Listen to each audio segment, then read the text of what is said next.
विनोद चौधरी के साथ आप देख रहे हैं। समाजवादी पार्टी की नेत्री जूही ने आरोप लगाया है कि उसके पति योगेंद्र के कई महिलाओं से अवैध संबंध थे, जिसके वीडियो उसके लैपटॉप में थे।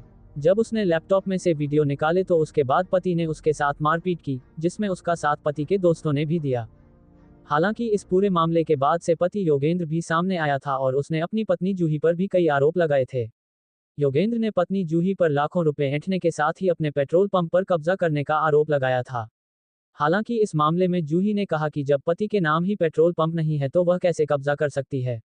हालांकि पूरे मामले को लेकर थाना सिकंदरा में जूही प्रकाश के खिलाफ मुकदमा भी दर्ज हो चुका है। जूही ने पुलिस पर भी एक तरफा कार्यवाही करने का आरोप लगाया है। आइए रुक करते हैं अगली खबर का विनोद चौधरी के साथ। होमगार्ड्स व नागरिक सुरक्षा के मंत्री धर्मवीर प्रजापति ने किया संवाद। स्वयं सेवकों से मंत्री धर्मवीर प्रजापति ने किया संवाद। संवाद के बाद विभागीय अधिकारियों के साथ की बैठक।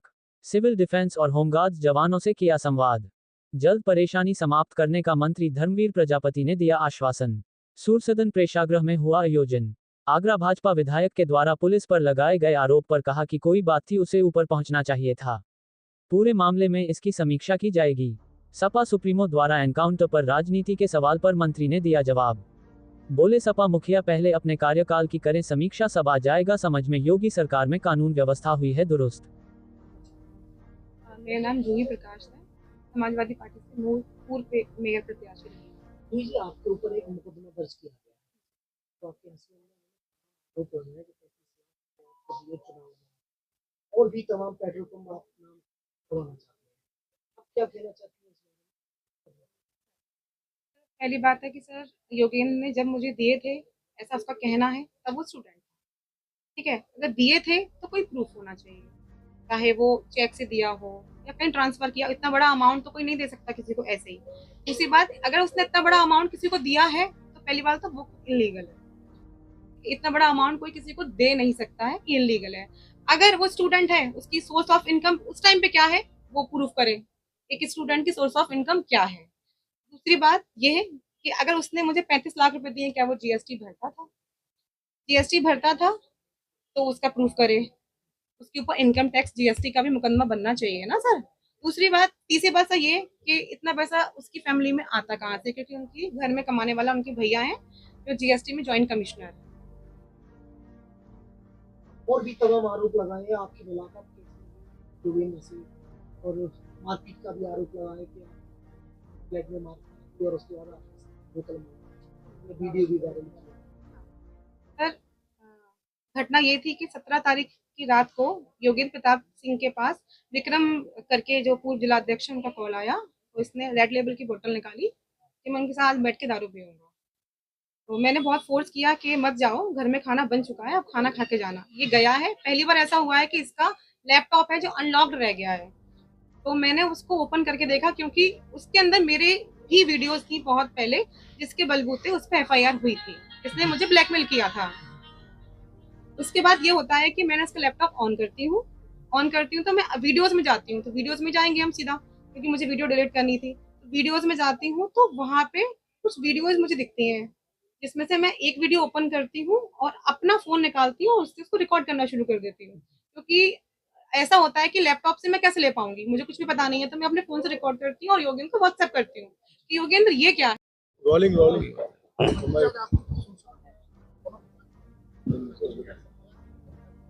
देखिए, बहुत पहले से मेरे मन में चल रहा था कि नागरिक सुरक्षा विभाग जब हमें मिला था, उसके बाद चुनाव आ गया, चुनाव में फिर व्यस्त रहे, फिर उसके बाद मेरे मन में बहुत था कि दोनों विभागों की संयुक्त बैठक, क्योंकि दोनों विभाग समाज सेवा से जुड़े हुए हैं, पब्लिक से जुड़े हुए होते हैं। तो मैंने संयुक्त रूप से बैठक करके कुछ निर्देश दिए हैं कि हमें ड्यूटी के साथ साथ मानव सेवा भी करना चाहिए, और विशेष मेरा जोर रहा है प्रकृति संरक्षण और संवर्धन पे।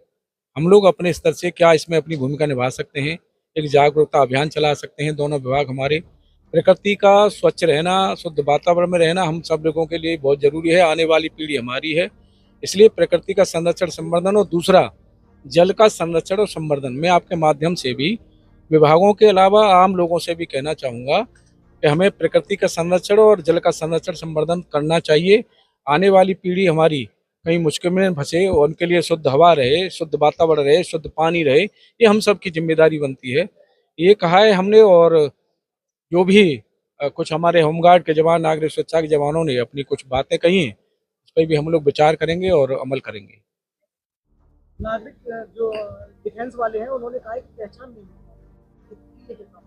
निश्चित रूप से ऐसा नहीं है। जहां हमारे कहीं आपदा आती है, जो सिविल डिफेंस में पहुंचता है, सबसे पहले पहुंचता है, तो ऐसा नहीं है कि लोग जानते नहीं है। लेकिन जिस तरह से होमगार्ड विभाग ने अपनी ड्यूटी से अलग हट करके तिरंगा यात्रा निकाली, वृक्षारोपण का बृहद अभियान चलाया, नदियों की सफाई का अभियान चलाया, इस तरह से जब समाज में काम करते हैं तो अलग पहचान बनती है समाज की। सिविल डिफेंस से भी हमने कहा है कि हम साथ साथ मानव सेवा के साथ भी काम करेंगे, तो निश्चित रूप से पहचान मिलेगी।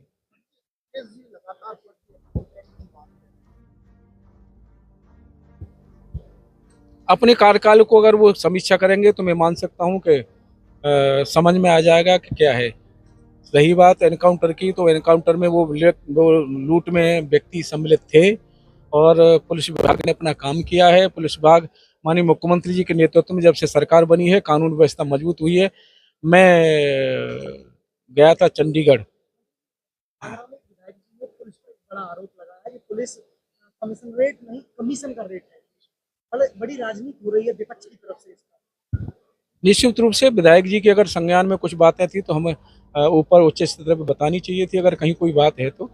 और इसमें कहीं न कहीं समीक्षा भी की जाएगी, सही क्या है, और अगर कहीं कोई अधिकारी गलत है या विधायक जी अपने सही बात नहीं कह रहे हैं तो इसमें समीक्षा की जाएगी। समीक्षा के बाद जो समझ में आएगा वो किया जाएगा।